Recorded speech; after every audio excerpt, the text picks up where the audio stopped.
ভগবান শ্রীকৃষ্ণের জন্যই যে কর্মই করা হোক না কেন তা জাগতিক ফলাফলের অতীত। সে সমস্ত কর্মই অপ্রাকৃত কর্ম। যে মানুষ তার ইন্দ্রিয়ের তৃপ্তি সাধন করবার জন্য কর্ম করে, তার সেই কর্মের জন্য তাকে অশুভ, শুভ অথবা ফল ভোগ করতে হয়। কিন্তু যে মানুষ ভগবানের সেবায় নিজেকে সর্বতোভাবে উৎসর্গ করেছেন, তার কারো প্রতি কোনো কর্তব্য আর বাকি থাকে না এবং কারো প্রতি তার আর কোনো ঋণও থাকে না। স্বয়ং ভগবান ছাড়া আর কেউ তার কর্মের ফলাফল নির্ধারণ করতে পারে না।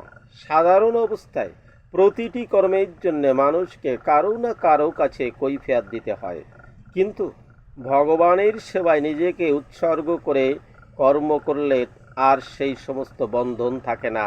শ্রীমদ্ ভগবতে বলা হয়েছে।